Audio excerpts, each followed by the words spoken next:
Hello everyone, welcome back to my YouTube channel education 24/7 में आप सभी का बहुत बहुत स्वागत है।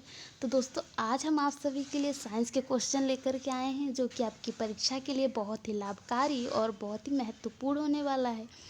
तो ये स्पेशली उन बच्चों को डेडिकेटेड है जो डीएलएड थर्ड सेमेस्टर के स्टूडेंट हैं, स्पेशली उन्हीं के लिए है।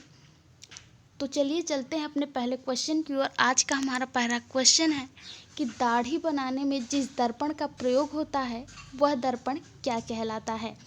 तो दाढ़ी बनाने में दोस्तों जिस दर्पण का प्रयोग किया जाता है वह होता है अवतल दर्पण। जैसा कि आप सभी को आंसर दिख भी रहा है, इससे आपको समस्या नहीं होगी।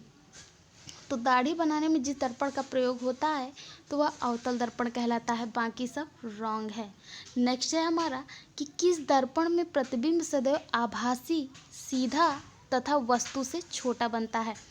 तो किस दर्पण में प्रतिबिंब सदैव आभासी, सीधा, वस्तु से छोटा बनता है, वो राइट आंसर होगा आपका उत्तल दर्पण। उत्तल दर्पण में ही आपका जो है प्रतिबिंब सदैव आभासी होता है और सीधा होता है और वस्तु से छोटा होता है। नेक्स्ट है हमारा क्वेश्चन कि किस दर्पण में प्रतिबिंब वास्तविक उल्टा वस्तु से बड़ा बनता है। थर्ड क्वेश्चन है हमारा कि किस दर्पण में प्रतिबिंब सदैव वास्तविक, उल्टा तथा वस्तु से बड़ा बनता है। तो आपका जो राइट आंसर हो जाएगा वो हो जाएगा अवतल दर्पण। अवतल दर्पण में आपका वास्तविक सदैव वास्तविक बनता है और उल्टा वस्तु से बड़ा बनता है। कंफ्यूज मत होइएगा, एक उत्तल एक अवतल दोनों में बच्चे कंफ्यूज हो जाते हैं। तो फोर्थ क्वेश्चन है हमारा आज का कि वह दर्पण जिसके बाहरी सतह पर कलई किया होता है तथा अंदर सतह चमकीला होता है क्या कहलाता है। तो वह दर्पण अवतल दर्पण कहलाता है। चलिए नेक्स्ट देखते हैं। पांचवा क्वेश्चन है हमारा कि वह दर्पण जिसके बाहरी सतह पर कलई नहीं होता है बल्कि चमकदार होता है तथा अंदर के सतह पर कलई होता है वह क्या कहलाता है। तो वो कहलाता है उत्तल दर्पण। ब इज द करेक्ट आंसर।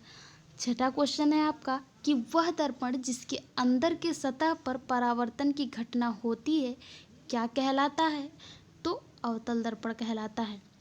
यदि आपके क्वेश्चन में कन्फ्यूज़न हो तो आप ध्यान से देख लीजिए, और क्योंकि ये सब एक दूसरे से रिलेट करते हैं, थोड़े थोड़े डिफरेंस हैं कि एक में बाहरी कलई होता है, एक में अंदर सतह की कलई होता है, तो इसमें कंफ्यूज बिल्कुल मत होइएगा।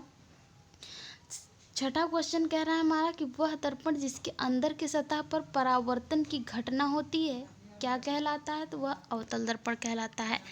नेक्स्ट क्वेश्चन है हमारा कि आवृत्ति का मात्रक क्या होता है। आवृत्ति का मात्रक क्या होता है। तो आवृत्ति का मात्रक हर्ट्ज होता है। आपके क्वेश्चन में, आपके पेपर में यदि ये क्वेश्चन पूछे आवृत्ति का मात्रक क्या होता है तो हर्ट्ज बताइएगा, क्योंकि ये सारे क्वेश्चन बहुत ही इम्पोर्टेंट है और हर बार एक नंबर के लिए पूछा जाता है। तो इसके जो आंसर होने चाहिए हमारे करेक्ट होने चाहिए, क्योंकि जो थ्योरेटिकल होता है हमारा उसको तो हम बनाकर भी लिख सकते हैं, लेकिन जो ठोस ठोस होता है ऑब्जेक्टिव, इसका तो कंफर्म एक ही देना पड़ता है हमें। तो इसलिए इसको बहुत ही ध्यान से और सटीक पढ़ना पड़ता है। तो नेक्स्ट है हमारा क्वेश्चन कि किसी वस्तु द्वारा प्रति सेकंड किए गए कंपनों की संख्या क्या कहलाती है। तो है आवृत्ति कहलाती है। किसी वस्तु द्वारा प्रति सेकंड किए गए कंपनों की संख्या क्या कहलाती है। तो आवृत्ति कहलाती है। नौवां है कंपन करती हुई वस्तु का अधिकतम विस्थापन कहलाता है। नौवां कह रहा है कि हमारा कि कंपन करती हुई वस्तु का अधिकतम विस्थापन क्या कहलाता है। तो आयाम कहलाता है। ये थे हमारे आज के क्वेश्चन। चलिए एक बार फिर से रिवाइज कर देते हैं फटाफट से, जल्दी से। दाढ़ी बनाने में जिस दर्पण का प्रयोग होता है वह दर्पण क्या कहलाता है। तो वह अवतल दर्पण कहलाता है। सेकंड है हमारा किस दर्पण में प्रतिबिंब सदैव आभासी, सीधा तथा वस्तु से छोटा बनता है। तो उत्तल दर्पण कहलाता है। किस दर्पण में प्रतिबिंब सदैव वास्तविक, उल्टा तथा वस्तु से बड़ा बनता है। तो ये अवतल दर्पण कहलाता है। वह दर्पण जिसके बाहरी सतह पर कलई किया होता है तथा अंदर सतह पर चमकीला होता है वह क्या कहलाता है। तो वह अवतल दर्पण कहलाता है। नेक्स्ट है हमारा कि वह दर्पण जिसके बाहरी सतह पर कलई नहीं होता है बल्कि चमकदार होता है तथा अंदर के सतह पर कलई होता है, क्या कहलाता है? तो उत्तल दर्पण कहलाता है। दर्पण जिसके अंदर के सतह पर परावर्तन की घटना होती है, क्या कहलाता है? तो अवतल दर्पण कहलाता है। आवृत्ति का मात्रक क्या होता है? तो हर्ट्ज होता है। आवृत्ति का मात्रक क्या है?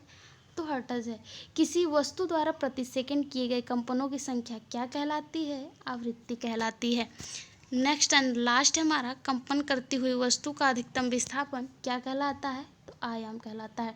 ये थे हमारे साइंस के क्वेश्चन, जो कि आप उम्मीद करते हैं कि आपकी परीक्षा के लिए और आपके लिए भी बहुत लाभकारी हैं। तो आप इस वीडियो को ज़रूर देखिएगा और रिवाइज ज़रूर करिएगा दोस्तों। मिलते हैं तब तक आपसे नेक्स्ट वीडियो में। तब तक के लिए नमस्कार।